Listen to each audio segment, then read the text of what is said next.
Hello मेरे future staff nurse, welcome back my nursing global channel. तो आज हम पढ़ने वाले हैं immunization records reporting and monitoring tools के बेस्ड क्वेश्चंस पढ़ेंगे। ठीक है, किसके बारे में? Immunization records reporting and monitoring tools के बारे में आज हम पढ़ेंगे, इसके क्वेश्चंस पढ़ेंगे। तो चलिए बिना देरी किए हुए हम वीडियो को स्टार्ट कर देते हैं। तो आज का फर्स्ट क्वेश्चन देख लेते हैं। फर्स्ट क्वेश्चन क्या कहता है हमारा? फर्स्ट क्वेश्चन है हमारा, एक एएनएम ने गांव में टीकाकरण सत्र किया और 18 बच्चों को पेंटावेलेंट फर्स्ट दी। उससे यह जानकारी किस रजिस्टर में दर्ज करनी चाहिए? क्वेश्चन को बड़े ध्यान पूर्वक पढ़िएगा क्योंकि ये क्वेश्चन आपके आने वाले एग्जाम के लिए काफी महत्वपूर्ण होंगे, बहुत ज्यादा हेल्पफुल होंगे। तो please don't skip the video and pause my full video. तो बताइए, क्वेश्चन को पढ़िए फिर से। क्वेश्चन को पढ़ते हैं। क्वेश्चन में दिया है, एक एएनएम ने गांव में टीकाकरण सत्र किया और 18 बच्चों को पेंटावेलेंट फर्स्ट दी। उसे यह जानकारी किस रजिस्टर में दर्ज करनी चाहिए? तो ऑप्शन ए है स्टॉक रजिस्टर, ऑप्शन बी है इम्यूनाइजेशन रजिस्टर, एएनएम रजिस्टर मतलब, ऑप्शन नंबर सी हमारा ओपीडी रजिस्टर, ऑप्शन डी है कोल्ड चेन लॉग बुक। तो बताइए राइट आंसर क्या हुआ इसका? बताइए जल्दी। तो राइट आंसर हो जाएगा इसका option number B, immunization register. ठीक है, किसमें? इम्यूनाइजेशन रजिस्टर में लिखेंगे। पेंटावेलेंट क्या है? पेंटावेलेंट वैक्सीन है, तो इम्यूनाइजेशन रजिस्टर में लिखेंगे। एएनएम रजिस्टर मतलब कि इम्यूनाइजेशन रजिस्टर में लिखेंगे। तो right answer option number B हो जाएगा। सभी vaccine record ANM immunization register में रखे जाते हैं। ओके, चलिए नेक्स्ट क्वेश्चन पर आते। क्वेश्चन आता है हमारा टू क्वेश्चन है हमारा, यदि किसी बच्चे का टीकाकरण स्थगित किया गया है क्योंकि वह बीमार है तो एएनएम को क्या करना चाहिए?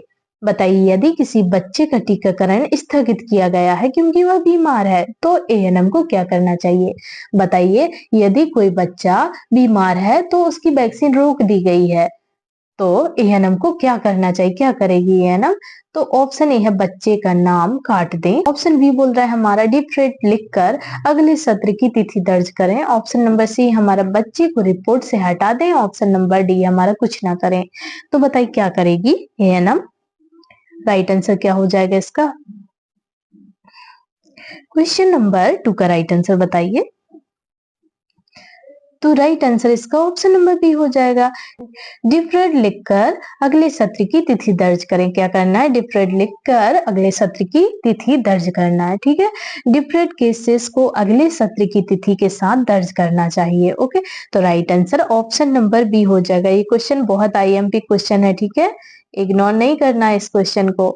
बहुत आईएमपी क्वेश्चन है, ध्यानपूर्वक क्वेश्चन पढ़िएगा। सभी क्वेश्चन आईएमपी हैं आपके लिए, आपके आने वाले एग्जाम के लिए बहुत आईएमपी क्वेश्चंस हैं ये। ठीक है, चलिए नेक्स्ट क्वेश्चन है हमारा।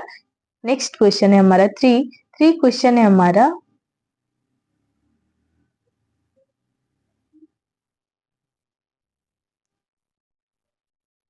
क्वेश्चन है हमारा, मदर एंड चाइल्ड प्रोटेक्शन मतलब कि एमसीपी कार्ड का मुख्य उद्देश्य क्या है? बताइए एमसीपी कार्ड का मुख्य उद्देश्य क्या है? तो ऑप्शन ए है केवल जन्म पंजीकरण, ऑप्शन बी है हमारा बच्चे के टीकाकरण और माँ के स्वास्थ्य की जानकारी रखना, ऑप्शन सी है दवा वितरण, ऑप्शन डी हमारा केवल वजन दर्ज करना। तो बताइए राइट आंसर क्या हुआ? एमसीपी कार्ड का मुख्य उद्देश्य क्या है? क्या है मुख्य उद्देश्य एमसीपी कार्ड का? राइट आंसर क्या हो जाएगा? तो राइट आंसर हो जाएगा इसका ऑप्शन नंबर बी। क्या हो जाएगा? ऑप्शन नंबर बी इसका करेक्ट आंसर हो जाएगा। बच्चे के टीकाकरण और माँ के स्वास्थ्य की जानकारी रखना। क्या करना है? बच्चे के टीकाकरण और माँ के स्वास्थ्य की जानकारी रखना, ये इसका राइट आंसर हो जाएगा। एमसीपी कार्ड माँ और बच्चे दोनों का स्वास्थ्य रिकॉर्ड रखता है। क्या करता है एमसीपी कार्ड?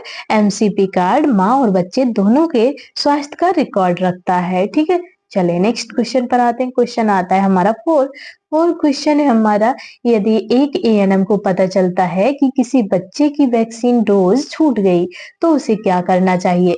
बताइए, यदि एक एएनएम को पता चलता है कि किसी बच्चे की वैक्सीन डोज छूट गई है तो उसे क्या करना चाहिए? बताइए एएनएम को क्या करना चाहिए? तो ऑप्शन ए है उसे छोड़ दें, ऑप्शन बी हमारा ड्रॉप आउट के रूप में चिन्हित करें और घर जाकर टीकाकरण करें, ऑप्शन सी हमारा अगले महीने तक इंतजार करें, ऑप्शन डी है केवल रिपोर्ट में लिख दें। तो बताइए राइट आंसर क्या हो जाएगा इसका। क्वेश्चन नंबर 4 का राइट आंसर बताइए। तो राइट आंसर हो जाएगा इसका ऑप्शन नंबर बी। क्या हो जाएगा? ऑप्शन नंबर बी इसका करेक्ट आंसर हो जाएगा। ड्रॉप आउट के रूप में चिन्हित करें और घर जाकर टीकाकरण करें। क्या करना है? ड्रॉप आउट के रूप में चिन्हित करना है और घर जाकर टीकाकरण करना है। ठीक है, तो right answer option number B हो जाएगा। छोटे बच्चों को ड्रॉप आउट कहकर ट्रेसिंग करनी चाहिए। ठीक है, क्या करना है? छूटे हुए बच्चों को ड्रॉप आउट कहकर ट्रेसिंग करनी चाहिए। तो right answer option number B हो जाएगा। ठीक है, ड्रॉप आउट कहकर ड्रॉप आउट करने के बाद उस बच्चे का ध्यान भी रखना है कि उसको टीका लगाना है। ठीक है, तो right answer option number B हो जाएगा। चलिए नेक्स्ट क्वेश्चन पर आते हैं। क्वेश्चन आता है हमारा 5 क्वेश्चन है हमारा। HMIS मतलब कि health management information system. HMIS का फुल फॉर्म है हेल्थ मैनेजमेंट इंफॉर्मेशन सिस्टम। ठीक है, मैं टीकाकरण का डाटा कौन दर्ज करता है? बताइए हेल्थ मैनेजमेंट इंफॉर्मेशन सिस्टम में टीकाकरण का डाटा कौन दर्ज करता है? कौन दर्ज करता है? तो ऑप्शन ए है डिस्ट्रिक्ट ऑफिसर, ऑप्शन बी है ANM या data entry operator, option C है WHO सुपरवाइजर, ऑप्शन डी है फार्मासिस्ट। तो बताइए राइट आंसर क्या हुआ इसका। क्वेश्चन नंबर 5 का राइट आंसर क्या हो जाएगा? तो right answer option number B हो जाएगा ANM या डाटा एंट्री ऑपरेटर। क्या हो जाएगा? ANM या फिर डाटा एंट्री ऑपरेटर दर्ज करता है। ठीक है, ANM या फिर डाटा एंट्री ऑपरेटर HMIS में डेटा दर्ज करते हैं। तो right answer option number B हो जाएगा। चलिए नेक्स्ट क्वेश्चन पर आते हैं। क्वेश्चन आता है 6 क्वेश्चन है हमारा। 6 क्वेश्चन है हमारा। इवन सिस्टम का पूरा नाम क्या है? बताइए इवन सिस्टम का पूरा नाम क्या है? ऑप्शन ए है electronic vaccine intelligence network, option B हमारा emergency vaccine information network, option number C हमारा extended vaccine inspection network, option D हमारा इलेक्ट्रॉनिक वायल इंडेक्स नंबर। तो बताइए क्या हुआ इसका राइट आंसर। इवन सिस्टम का पूरा नाम क्या है? क्या है बताइए इवन सिस्टम का पूरा नाम। राइट आंसर क्या हो जाएगा इसका। तो राइट आंसर ऑप्शन नंबर ए हो जाएगा इलेक्ट्रॉनिक वैक्सीन इंटेलिजेंस नेटवर्क। चलिए नेक्स्ट क्वेश्चन पर आते हैं। क्वेश्चन आता है हमारा 7 क्वेश्चन है हमारा। इवन सिस्टम का उपयोग किसके लिए किया जाता है? बताइए इवन सिस्टम का उपयोग किसके लिए किया जाता है? तो ऑप्शन ए है वैक्सीन की मात्रा और तापमान की निगरानी के लिए, ऑप्शन बी हमारा बेनिफिशियरी रजिस्टर रखने के लिए, ऑप्शन सी हमारा बर्थ रिकॉर्ड के लिए, ऑप्शन डी है AEFI रिपोर्टिंग के लिए। तो बताइए इवेंट सिस्टम का उपयोग किसके लिए किया जाता है? किसके लिए किया जाता है बताइए। राइट आंसर क्या हो जाएगा इसका। तो राइट आंसर इसका ऑप्शन नंबर ए हो जाएगा वैक्सीन की मात्रा और तापमान की निगरानी के लिए। क्या हो जाएगा? वैक्सीन की मात्रा और तापमान की निगरानी के लिए किया जाता है। ठीक है, इवन वैक्सीन की स्टॉक व तापमान की निगरानी करता है। तो राइट आंसर ऑप्शन नंबर ए हो जाएगा। चलिए नेक्स्ट क्वेश्चन पर आते हैं। क्वेश्चन आता है हमारा 8 क्वेश्चन है हमारा। ANM रजिस्टर में फुली इम्यूनाइज चाइल्ड मतलब कि FIC किसे कहा जाता है? बताइए FIC किसे कहा जाता है? FIC का फुल फॉर्म लिख लीजिए, फुली इम्यूनाइज्ड चाइल्ड। ठीक है, फुली इम्यूनाइज्ड चाइल्ड मतलब हुआ FIC। तो ऑप्शन ए है हमारा जिसने केवल BCG ली हो, ऑप्शन बी है जिसने सभी primary doses BCG, OPV3, DPT3, hepatitis B3, measles first पूरी की हो, ऑप्शन नंबर सी हमारा केवल 2 डोजेस ली हो, ऑप्शन नंबर डी हमारा केवल बूस्टर ली हो। तो बताइए ANM रजिस्टर में फुली इम्यूनाइज किसे कहा जाता है? फुली इम्यूनाइज किसे कहा जाता है? ये तो पता चल गया होगा आपको आंसर। बताइए फुली इम्यूनाइज किसे कहा जाता है। राइट आंसर क्या हो जाएगा इसका। तो राइट आंसर हो जाएगा इसका option number B full immunization. क्या हो जाएगा? ऑप्शन नंबर बी हो जाएगा BCG, OPV3, DPT3, hepatitis B3, measles first. ठीक है, जिसने सभी प्राइमरी डोजेस पूरी की हो। ठीक है, जैसे कि BCG, OPV3, DPT3, hepatitis B3, measles first. ठीक है, तो राइट आंसर आप ऑप्शन नंबर बी लगा लीजिए। देखिए ऑप्शन के हिसाब से ही आपको करेक्ट आंसर लगाना है। ठीक है, जैसे ऑप्शन आ रहे हैं उस हिसाब से आपको राइट आंसर देने हैं। ठीक है, जिसने सभी प्राइमरी वैक्सीन ली हो वही FIC कहलाता है। ठीक है, चलिए नेक्स्ट क्वेश्चन पर मूव ऑन करते हैं। क्वेश्चन आता है हमारा 9 क्वेश्चन है हमारा AEFI केस आने पर ANM को कौन सा फॉर्म भरना होता है? बताइए AEFI केस आने पर ANM को कौन सा फॉर्म भरना होता है?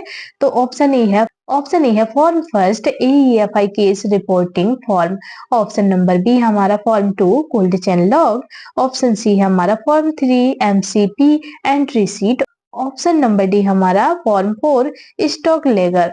बताइए राइट आंसर क्या हुआ इसका? क्या हो जाएगा राइट आंसर?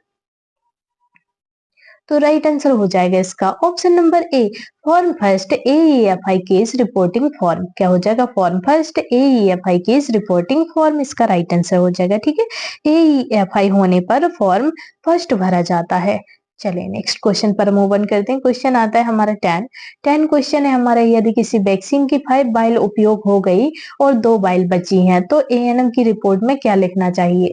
बताइए यदि किसी वैक्सीन की 5 वाइल उपयोग हो गई हैं और 2 वाइल बची हुई हैं तो ANM को रिपोर्ट में क्या लिखना चाहिए? क्या लिखेगी रिपोर्ट में ANM? तो ऑप्शन ए है 7 vial receive, 5 use, 2 balance, option number B है हमारा 5 यूज बाकी डिस्कार्ड, ऑप्शन सी हमारा केवल टोटल लिखा जाए, ऑप्शन डी है उपयोग नहीं बताना।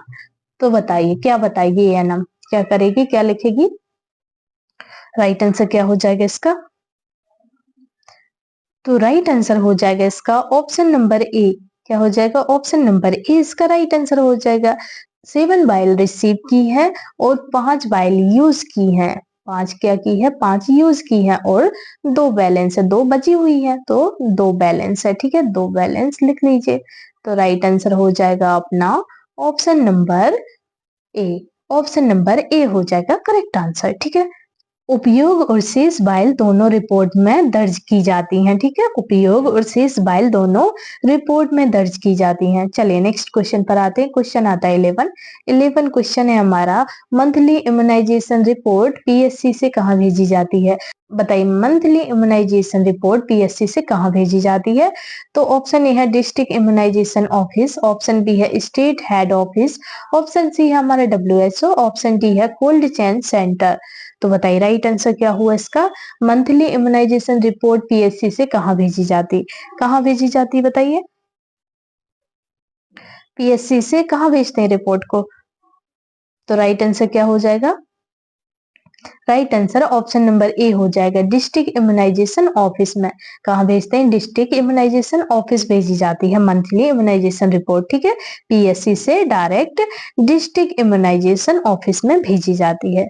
ठीक है, मासिक रिपोर्ट PSC से DIO भेजी जाती है। ठीक है, DIO डिस्ट्रिक्ट इम्यूनाइजेशन ऑफिस को बोलेंगे DIO। ठीक है, चलिए नेक्स्ट क्वेश्चन पर आते हैं। क्वेश्चन आता है हमारा 12 क्वेश्चन है हमारा, ड्रॉप आउट रेट निकालने का सूत्र क्या है जैसे BCG मीजल्स? बताइए ड्रॉप आउट रेट निकालने का सूत्र क्या है जैसे BCG मीजल्स? तो बताइए राइट आंसर क्या हुआ इसका? क्वेश्चन नंबर 12 का राइट आंसर क्या हो जाएगा? तो राइट आंसर इसका ऑप्शन नंबर ए हो जाएगा। ठीक है, BCG माइनस मीजल्स भागित BCG इंटू 100। ठीक है, drop out rate BCG measles या फिर BCG इंटू 100। ठीक है, BCG इंटू 100 इसका राइट आंसर हो जाएगा। चलिए नेक्स्ट क्वेश्चन पर आते हैं। क्वेश्चन आता है 13 क्वेश्चन है हमारा, यदि BCG वैक्सीन सत्र में खोली गई और पूरी खत्म नहीं हुई तो क्या किया जाएगा? बताइए यदि BCG वैक्सीन सत्र में खोली गई और पूरी खत्म नहीं हुई तो क्या किया जाएगा? क्या किया जाएगा? बताइए राइट आंसर क्या हो जाएगा? तो ऑप्शन ए है अगले दिन तक रखी जा सकती है, ऑप्शन बी है 4 घंटे के भीतर उपयोग होने पर डिस्कार्ड करें, ऑप्शन सी हमारा फ्रीजर में रखें, ऑप्शन डी हमारा अगले सत्र तक बचा कर रखें। तो बताइए यदि BCG वैक्सीन सत्र में खोली गई और पूरी खत्म नहीं हुई तो क्या किया जाएगा? क्या किया जाएगा? बताइए क्या करेंगे आप? तो राइट आंसर इसका ऑप्शन नंबर बी हो जाएगा, 4 घंटे के भीतर उपयोग ना होने पर डिस्कार्ड करना है। BCG खोलने के 4 घंटे बाद डिस्कार्ड करना होता है। खोलने के बाद 4 घंटे तक उसे रख सकते हैं, 4 घंटे के बाद उसे डिस्कार्ड करनी होती है। ठीक है, दिन भर नहीं रखना है BCG वैक्सीन को खुली। तो right answer option number B लगा लीजिए। चलिए नेक्स्ट क्वेश्चन पर आते हैं। क्वेश्चन आता है 14 14 क्वेश्चन है हमारा एएनएम रजिस्टर में लेफ्ट आउट बच्चे का अर्थ क्या है। बताइए एएनएम रजिस्टर में लेफ्ट आउट बच्चे का अर्थ क्या है। ऑप्शन ए है जिसने कभी टीकाकरण शुरू ही नहीं किया, ऑप्शन बी है जिसने बीच में छोड़ दिया, ऑप्शन सी है बूस्टर नहीं लिया, ऑप्शन डी हमारा टीटी नहीं लिया। तो बताइए राइट आंसर क्या हुआ। तो राइट आंसर हो जाएगा इसका ऑप्शन नंबर क्या हो जाएगा बताइए आप। तो ऑप्शन नंबर ए हो जाएगा इसका राइट आंसर, जिसने कभी टीकाकरण शुरू ही नहीं किया। क्या होगा लेफ्ट आउट बच्चे का क्या अर्थ है। तो जिसने कभी टीकाकरण शुरू ही नहीं किया उसमें क्या लिखते हैं रजिस्टर में एएनएम लेफ्ट आउट। ठीक है, जिसने टीकाकरण शुरू ही नहीं किया लेफ्ट आउट चाइल्ड लिखा जाता है, लेफ्ट आउट चाइल्ड लिखा जाता है उसको। ठीक है, चलिए नेक्स्ट क्वेश्चन पर आते हैं। क्वेश्चन आता है हमारा 15 क्वेश्चन है हमारा, यदि एक वैक्सीन बायल में 10 डोजेस हैं और 8 बच्चों को दी गई तो कितनी वेस्टेज हुई। तो ये तो पता होगा आपको कितनी वेस्टेज हुई। तो ऑब्वियसली 2 वेस्ट हुई, कितनी 2 वेस्ट हो गई 20%, 2 डोजेस वेस्ट हो गए। क्या है क्वेश्चन, क्वेश्चन में दिया है यदि वैक्सीन बायल में 10 डोजेस हैं और 8 बच्चों को दी गई तो कितनी वैक्सीन वेस्टेज हुई।